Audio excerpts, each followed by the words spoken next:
Good morning, everyone. Welcome to the Rangers Reviews morning briefing. It is Monday, August 12th. I'm joined by Chris, Jack, and Stevie Clifford. No Derek Clark today as we talk through all the latest Rangers news as ever and react to their 2-1 win over Motherwell at the weekend. Stevie, how are you? Rangers' first win of the weekend. Sorry, first win of the season at the weekend. It wasn't a good first half. Slightly forgotten by the nature of the second half. But how are you getting on? Yeah, I'm good, thanks. I think there's a lot to kind of go through and discuss from it. Like you said, a really good first half. Lots of positives in there that we can talk about, and then the negatives of the second. But the most important thing is 3 points. Get a wee bit of momentum going, and we're on to the next one. And Chris, I'm sure you echo those thoughts. Listen, come full time, the first half I thought was good, and then come full time when Rangers, they weren't hanging on, but given the nature of the game, it's like, one Motherwell long throw, one mistake in the box, and it's an absolute disaster. But important that they got a win that they absolutely needed, I guess. We spoke about that on the show post match on Saturday, of that very scenario of teams getting a free kick and throwing it on top of the goalkeeper, getting a throw in and putting it on top of the centre halves, and then Rangers not being able to deal with it, and how often we have seen that over the last few seasons. So thankfully Rangers did not fall to that particular shooting themselves in the foot curse once again. Managed to get through it, and overall you have to say that thoroughly merited the 3 points. A couple of good saves from Jack Butland in there. Slightly unfortunate with the way that the own goal ended up in the back of the net, but obviously not so much unfortunate in terms of the build up to it. And we also discussed the goals. I'm sure we'll come on to talk about Cerny and his impact as well. So I think there was a lot to like, a couple of things to be concerned about. But as you said at the top of the show, it's Rangers' first win of the season. It's onwards and upwards, hopefully, and full focus now on Tuesday night. Yeah, absolutely right. Before we get into anything today, we want to let everyone know about our new season sale at the Rangers Review. It's only about once or twice a year that we do these types of sales. At the moment, if you're a new subscriber for the course of the next week, so that's up until, I believe, next Monday, you can get an entire year, an entire season, and more of the Rangers Review for just £12. That's £1 effectively a month for what we believe is really top quality Rangers coverage right across the board. You'll get to read Stevie's thoughts, Chris's latest news. The morning briefing obviously comes as a package with all of that, all of our analysis, all of our inside stories. And if you watch us every morning, it is the best way to support us with a subscription to the Rangers Review. And Stevie, most importantly, if people do take out a subscription, they'll be able to read your column, which is obviously, as you would say, the best piece of content on the website.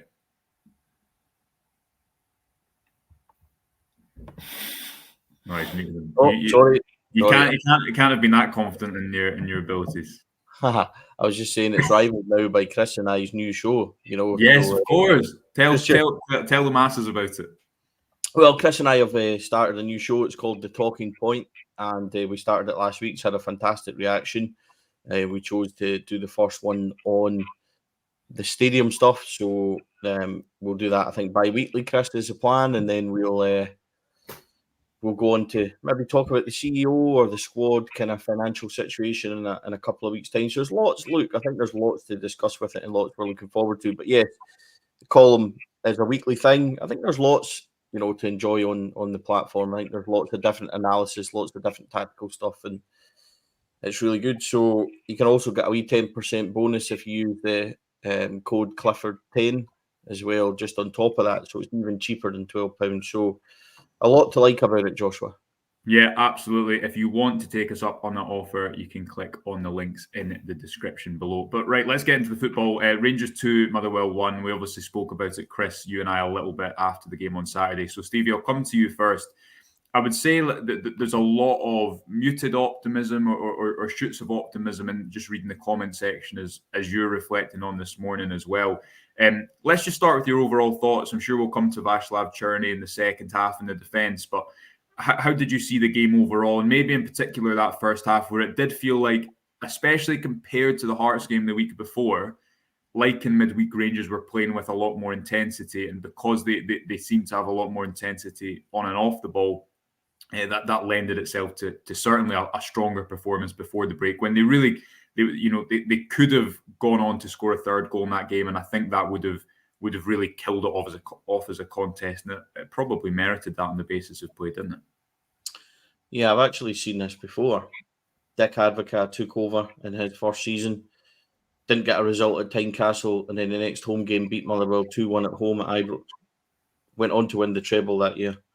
So that's what we're all expecting now, I think. So, no, I just, in all seriousness, I thought for 50 minutes, 55 minutes, we were very good, especially first half. I think Stuart Kettlewell actually referenced it in his post-match stuff. He said Rangers were playing I think the phrase he used was eye-catching football. And I thought we were very good up front. There was a lot of one-touch movement. I thought Wright, Lawrence, Dessers, Cerny all did actually pretty well in the first half before tailing off incredibly disappointingly in the second half. But first half, lots to like. A really unfortunate goal. Do you know what, Joshua? You'll be able to tell me better, but I think there's numerous things we could have done better on the goal. I think maybe we can come to that in a bit. But overall, performance-wise, I think that we were very good. Certainly first half. Second half, disappointing. I think Dessers' opportunity, which he took over the bar, and then Ross McCausland was in a couple of times on the right-hand side, which really disappointed me. Really good positioning, Joshua, really good positioning, and then he doesn't do anything with it, which was, I suppose it kind of echoes the bigger kind of criticism from the support that we just don't have an end product and things after the lights of Cerny went off. So I think there's a lot to be confident about in the first half, and just about extending that further, I think, is where I am with it. Yeah, a few comments. Jamie saying, I feel the build-up play from the back to the middle is really promising. Once we get into the final third, it breaks up far too much. Kind of agreeing with what you're saying there, Stevie. Maka saying, morning, guys. Slowly getting there, but wouldn't it be good to keep a clean sheet for once? And Scott's Wilder saying, last two games have definitely shown shoots of improvement and a style of play, although it's nowhere near the end finished product. Chris, one of the players, I think Stevie's right to touch upon that there, because one of the players who did have an end product was Václav Cerny. Carl here saying he looks quality already, even though he's not fully fit. Once you start to add, style of play has been a criticism of Clement, but I think you see with Cerny, once you start to add, round pegs and round holes, players who do have the ability to improve the first team right away. You saw the uplift in what Cerny brought, not only with his goal, but also his final ball, which we saw in midweek in Lublin as well. And it was, as far as introductions go, and I think you've got to caveat this with the fact that he's just been on 4 weeks holiday and he's only trained a handful of times. I thought it was a pretty impressive home debut, even though it only lasted for about 55 minutes overall. Did I not get the chance, like Stevie, to talk up my stuff and say how it's worth paying for and it's worth signing up for? You've taken that opportunity right from under my feet. No, on Cerny, I think we spoke about him a bit post match on Saturday, and he looks a potential answer to a problem that's been a long standing one for Rangers. And there's not been a proper effective creative goal scoring winger on that right hand side for a number of seasons now. There is a concern that there's not a lot of depth there. Now, Stevie mentioned Ross McCausland coming on. You look at the other options. Scott Wright has been talked about often enough, and not always in glowing terms, or really ever in glowing terms, it has to be said. I think Rangers are really short of backup. Now, you look at if Cortez is fit and if Cerny is fit, that looks two good options in those wide areas. And we then think the squad's actually getting somewhere. It's looking good. You then see the issue. Cortez obviously comes out last week, and it's right that if it goes in, doesn't take his chance. The manager spoke again post-match about putting too much emphasis, I think, on Cerny. He was asked, is he fit to start on Tuesday? And he said, that's a good question. I've got a lot to consider. I think we would all have him in our starting lineups when we do our teams later on after the presser. He's certainly going to be my option on that right-hand side. But I think, as we spoke about as a pre-match, it's hard to second-guess a Clement side because he does put so much emphasis on the loading on certain players and the minutes that they play. It's easy for us to say, pick your best team. Right now, the best team clearly includes Cerny, even though he only got 55 minutes at the weekend. It was man of the match. And Stevie mentioned Rangers being good for 50-55. I don't think it's any coincidence that Rangers looked worse when he was off the pitch because he was that effective. So he looks like, as I say, he looks a potential answer to that problem. Let's not go overboard on a really good cross on Tuesday and a good performance and a really good goal on Saturday. We do need to see a lot more from him. The manager again mentioned that post-match about how there will be more to come from him. Yeah. It's just how quickly we can get him up to that level in terms of fitness and sharpness. And once Rangers do get that, as they get Cortés back on the other side, that forward line certainly looks a bit more threatening. Because at times last season, certainly times during pre-season, you were wondering where the creativity and the goals were ever going to come from in this side. Stevie, I'm going to put it back to you on Cerny because I know you want to make a Cerny point, but I want to give you my theory on it a little bit. So Clement has had the whole style of play question. I think there's valid points there, and we won't really know for a while. And I think it's there's an element of the unknown. I think there's been good things and concerning things as well. Chris and I were speaking about this after the game. Can't remember if it was on a podcast or not because it all blurs into one these days. But effectively, I think if you look at Chefty's impact in midweek and Cerny as well, you see that the difference when Clement has players who can play as he wants. And what I mean by that is if you look at the way that the squad was configured, and I don't just mean for a certain formation, but if you look at the way that the squad was configured under Michael Beale, the pace of playing the ball was slower. Rangers made a lot more passes. They were trying to overload spaces, a lot of narrow attackers. Whereas what Clement wants, I think, is not players who thrive in small spaces all the time or thrive playing in combination with their teammates, although that's obviously a factor, but it's players like Cerny or Chefty or Ridvan who can progress, or Sterling who can progress the ball individually, who can make use of the bigger spaces that are there in his style of play, and you see that on and off the ball for better or worse at points. Did you watching Cerny at the weekend just think it felt like a better fit, and he feels like a player who, Chris is right, we've only seen him for less than 90 minutes, but I think even though he's hardly trained, you can see the quality that he should bring, and the fact that he's just a natural right winger in a Clement system that has lacked natural wingers for the whole time he's really been at the club. Do you know what I thought about him? The first thing I thought about him was he's obviously a very intelligent player, because he never, and something I noticed that it may sound completely ridiculous, he never really stands still. And I'll cite a wee moment that I picked up on. He was hugging the right-hand side touchline. Don't know if people remember this in the first half, but he was hugging the right-hand side touchline, realising that there was somebody close to him. John Souttar became the overload on the right-hand side and began to venture forward. So he just moved in and he took the defender with him, opened up the whole space. Souttar clipped the ball in, and I think Dessers headed it just looping over.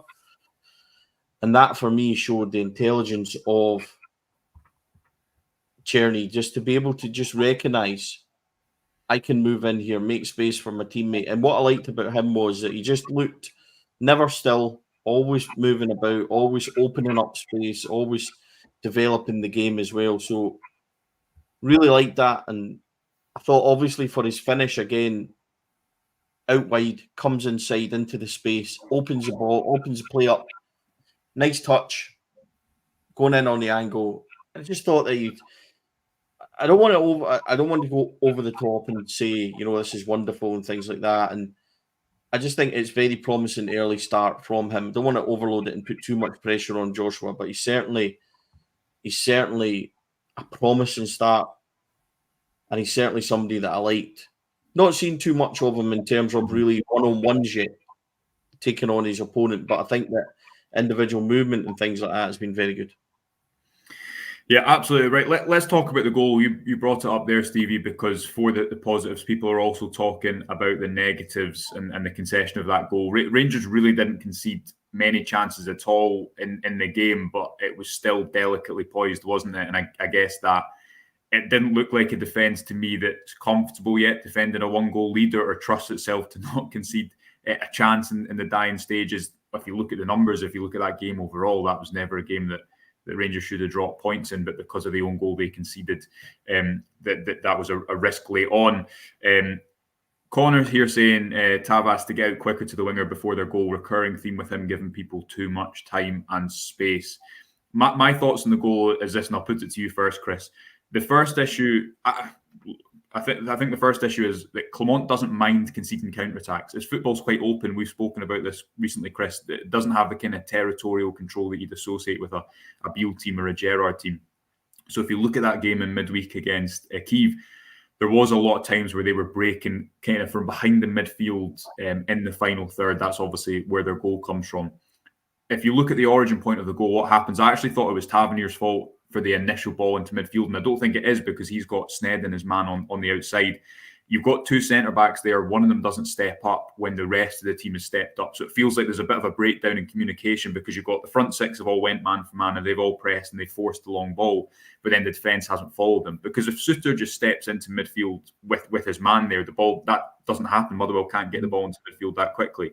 However, you still look at the position that they cross it from, and what Clement chose to focus on was how it was unlucky. There was a double touch off the defender, but there is a number of issues from there, because Tavernier probably thinks it's so far out wide and his defenders have a 2-on-1 that he's just going to allow the ball to go back in and possession be regained. So I think there's an element of hard luck about it. But Chris, that's my reading on it. The team pressed, the defence didn't press with it. Tavernier's not quick enough to get out and close it down. I don't think John Suter's in great form, and he gets the initial touch, which makes it awkward for Robin Proper. But aside from the analysis of what went wrong in that isolated moment, this is a recurring theme that you'd hope Proper would start to help and address, even though he was the one who scored the own goal, which is that defensive unit still doesn't look totally solid, and it will need to improve pretty quickly over this month, because for how good Rangers were, and as Stevie says, they weren't brilliant, but they were improved, to then go and concede goals like that really makes life more difficult for you, to put it diplomatically. I think I said to you post-match on Saturday, it goes down as a Robin Proper own goal, but there's so many other people that have to carry their weight of responsibility in it, as you've outlined there. I think Proper is, the manager said, unlucky. He is unfortunate that when he gets that touch, it goes in the area of the goal that Jack Butland just can't get to. If it's 2 yards further closer to the keeper, it's saved, and then we're not talking about it. We're still talking about Rangers being too easy to play against for Motherwell to get into that position, but you're then not compounding that mistake with conceding the own goal, and that then also leads into that fraught last 10-15 minutes that we spoke about earlier on.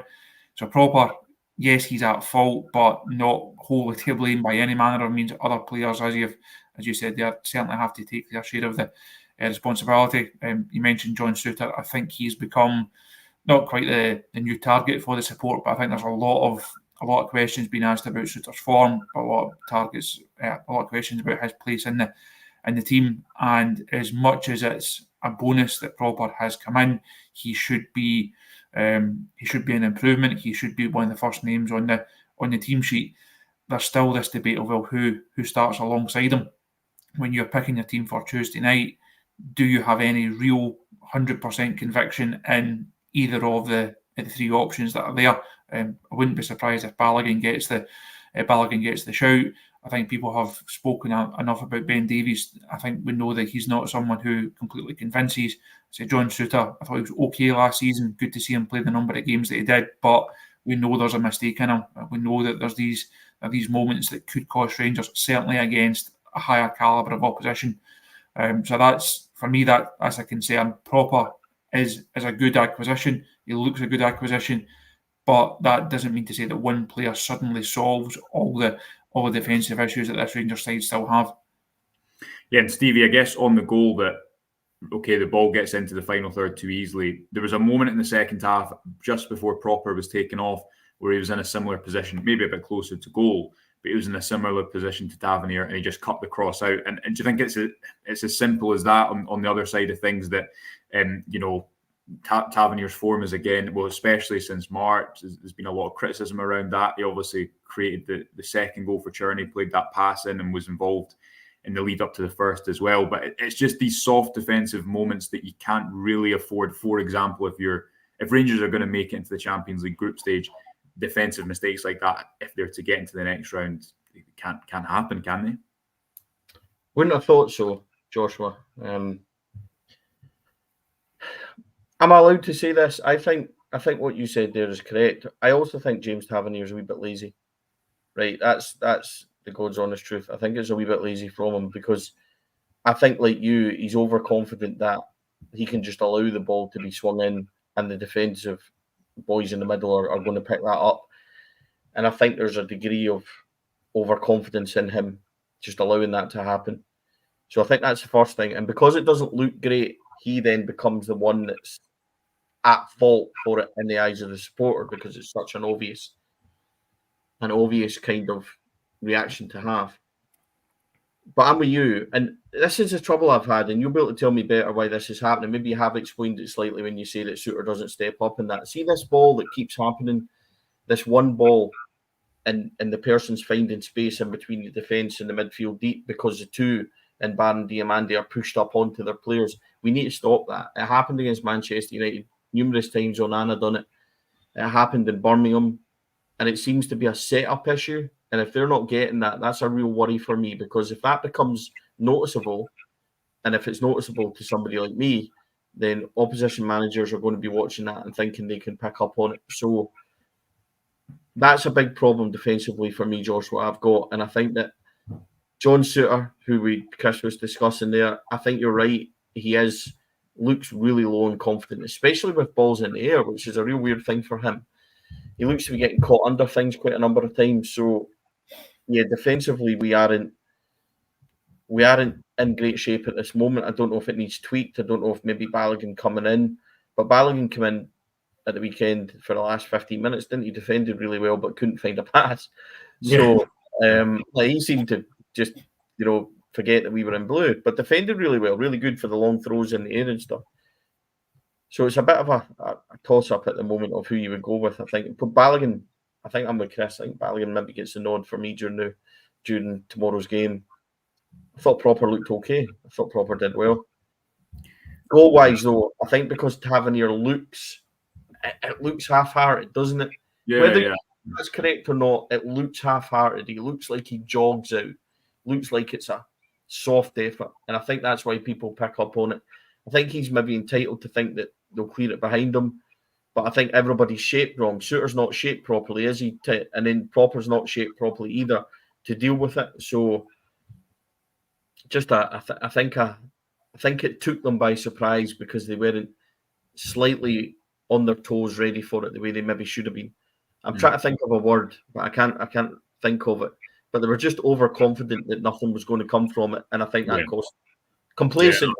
Yeah. Complacent. There you go. That's what I'm looking for. That's what I'm trying to. I think Tavernier goes out complacently thinking it'll be dealt with, and I think the shape of the defenders is the same. But that one ball, that's a big issue for me because we constantly are getting caught out with it. I think you're right, Stevie. Yeah. One thing that I think you saw from Robin Proper's 60, 70 minutes or so, and again, clearly not going to be his best performance in a Rangers jersey yet, but he was more comfortable stepping up into midfield, wasn't he, off the ball? I think that's one thing that if you compare him to Goldson, again, talking about the bigger spaces that players maybe need to defend and attack on an individual basis under Clement, if you've got two centre-backs that are confident doing that, then I think that ball through midfield starts to become less of an issue because when you do go up man for man, both of your centre-backs are happy to leave the safety of the back four, if you will. Chris, a couple more comments we'll get to. Showing up, friend of the show, saying Conor Barron is going to be a cracking player. I thought he's been someone who's very quickly settled in at Rangers, clearly, as you can see from the number of games he's played, and he's had to as well because there's been no one else in that position. Graham also saying that Raskin's going to have a hell of a job, in his words, to get back in ahead of Barron into that Rangers team.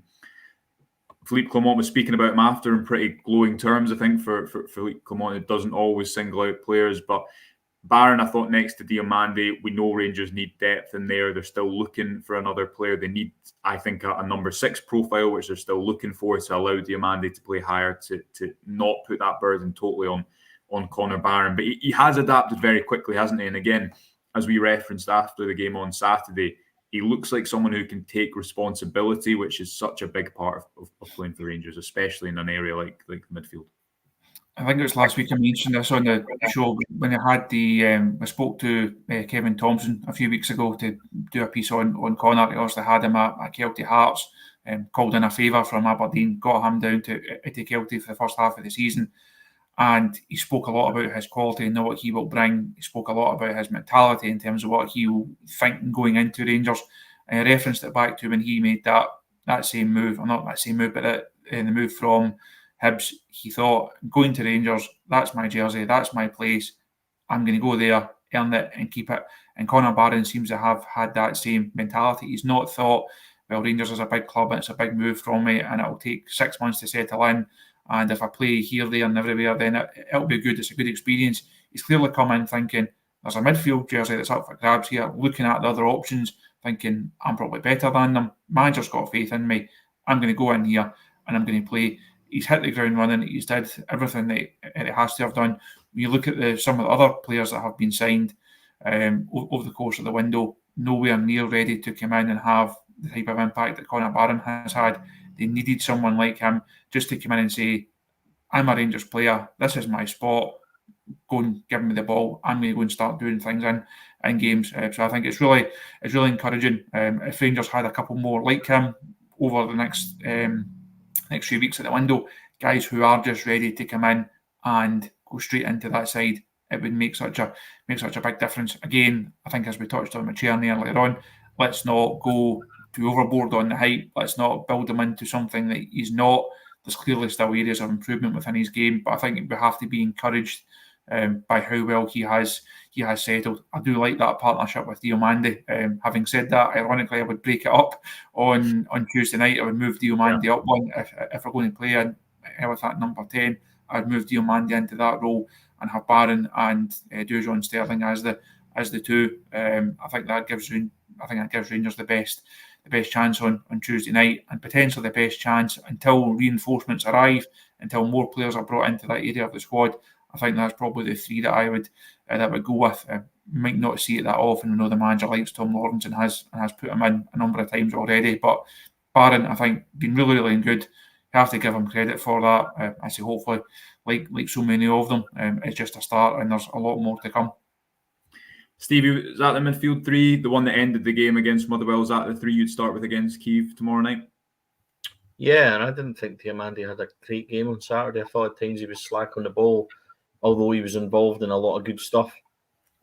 I would be tempted, like Chris said, to go with that midfield three. I think the only other position is up for grabs for me is the left-hand side. I'm really surprised. I think this is worth saying. A couple of things surprised me from Saturday with Clement. One, that Hefty didn't come on for at least 20 minutes on that left-hand side. I know Rabbi Matondo did, and understand it. That's fine.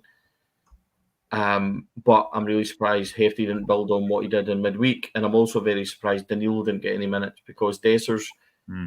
Listen, I thought Dessers did well on Saturday again, and I'm not going to go over the top with praise or criticism of him. I thought he did fine, scored a goal. But at that point where he runs through and balloons it over the bar, I think I'm looking at him thinking the big guy looks knackered. And he just plays 90 all the time.